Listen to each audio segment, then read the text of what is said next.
Right now, crews in Colorado Springs are preparing to return to the scene of a fire on the grounds of the Air Force Academy.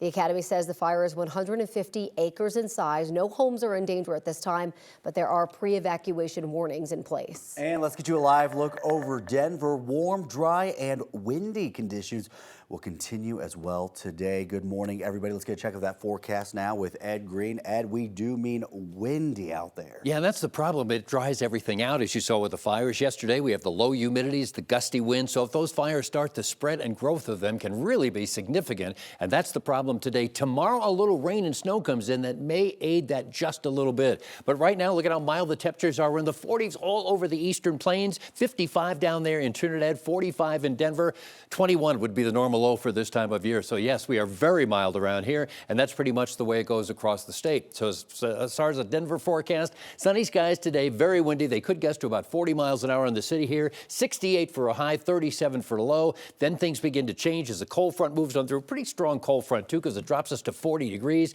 Chance for rain and snow at least early, and then it dries out as the day goes on. Back to sunshine on Wednesday with 48 degrees, 10 degrees warmer on Thursday with sunshine, partly cloudy on Friday, but we're at 64, and we start the weekend pretty much the same way, mid-60s and partly sunny skies. Ed, thank you. Right now, not a whole lot to worry about as far as your drive goes on your Monday morning, just after 5 o'clock. I-70 and 270 moving nicely. No problems at 225 and DTC Boulevard. Out here at 270 and York, light volume. Same thing at Highway 36 and Wadsworth. As we bring you over to our graphics this hour, we are definitely seeing a lot of green. Travel into Commerce City. Very quick 11-minute ride in is what we're seeing on westbound 76. No problems on either side of 225.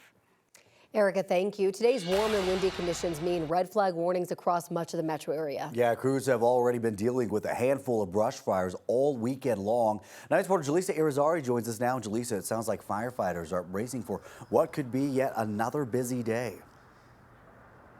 Yeah, Jordan and Corey, with another red flag warning day, crews across the metro area do have plans in place, but they say they need your help to keep these fires at bay. Now, over the weekend, at least 6 different brush fires started. This video is run from still burning at the south end of the Air Force Academy. It started on Sunday afternoon. As of last night, the Colorado Springs Fire Department says the fire was up to 150 acres. No word on how much of it has been contained. 2 housing areas have been put on pre-evacuation notice. Now, closer to Denver, crews with South Metro Fire have been on alert all weekend. Anytime it's been days or weeks since fresh rain or snow has fallen, especially on grasses, they're at risk for burning. They say you should be extra careful on days like today. At South Metro, a red flag warning means that we triple the amount of firefighters and apparatus that respond to even a report of a small wildland fire on red flag warning days. Now, even though we've had several fires over the last few days, fortunately, no homes or buildings have been impacted by this, and crews want to keep it that way. Corey and Jordan, they say, please do not burn anything outside today. Yeah, you have to be very mindful today with those winds. Jaleesa, thank you. Take us with you to keep an eye on those weather conditions throughout the day. Download the 9 News app for free from either the Apple or Google Play stores. You can also keep up with the changing conditions on 9 News Plus. Right now, Denver police are trying to figure out what led to a shooting at a construction site that left 2 people dead. Denver police say they first got the call around 1:30 yesterday afternoon. Police responded to a construction site on West Bellevue Avenue off of South Wadsworth. They found 2 people who had been shot. A man died at the scene and a woman was taken to the hospital where she later died. Police are still trying to figure out what happened, but they believe that a site manager arrived at the site and found the 2 people inside, potentially a burglary. Police say that there was a confrontation. The site manager was assaulted, then shot the 2 people. Police say the manager is cooperating and nobody has been arrested. A Texas death row inmate set to be executed Wednesday is seeking a new trial. More than 20 years ago, Ivan Cantu was convicted of murdering his cousin and his cousin's fiancée. In just the last few years, new evidence has emerged, raising serious questions about the conviction. Cantu still claims he's innocent and wants a new trial. His supporters say he didn't get a fair trial and was framed by the real killers. Police in Louisiana are searching for an inmate who allegedly pepper sprayed a deputy after escaping from a hospital. 51-year-old Leon Ruffin had been in custody since July for a second-degree murder and is considered dangerous. Ruffin had been wearing a boot on his leg for an injury. During the escape, he took it off and charged the deputy. The co-chair of a newly formed task force fighting anti-Semitism at Harvard University has resigned.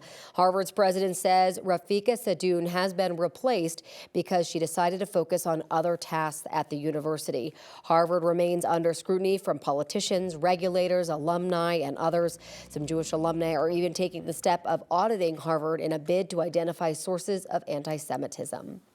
Focus is on Michigan now that the South Carolina primary is in the rearview mirror. Nikki Haley is vowing to stay in the race despite losing in her home state to former President Donald Trump. Her fight will only become more difficult as a major donor network pulls its support. NBC's Alice Barr has more. After sweeping to victory in South Carolina's Republican primary over the weekend, former President Trump has his sights set on the general election. If I had the right to do it, I'd do it tomorrow. I'd say we're having an election tomorrow. The home state loss for Nikki Haley, followed by a potentially even more damaging blow. The powerful Koch network saying it will stop funding her presidential bid. Nevertheless, she's campaigning in Michigan ahead of tomorrow's primary and calling out Donald Trump. He, as a Republican incumbent, didn't get 40% of the vote of the primary.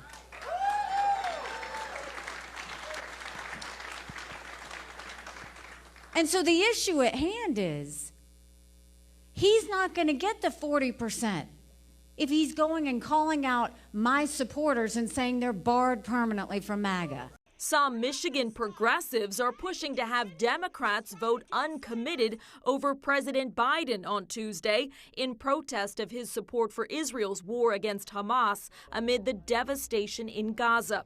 The critical swing state's Democratic governor weighing in. There's a lot of pain all across all of these communities. It's important not to lose sight of the fact that any vote that's not cast for Joe Biden supports a second Trump term.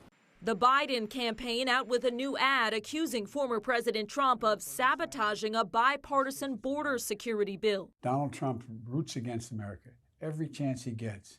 Polls show the border and immigration are a top issue for voters and a key vulnerability for President Biden. In Washington, Alice Barr, NBC News.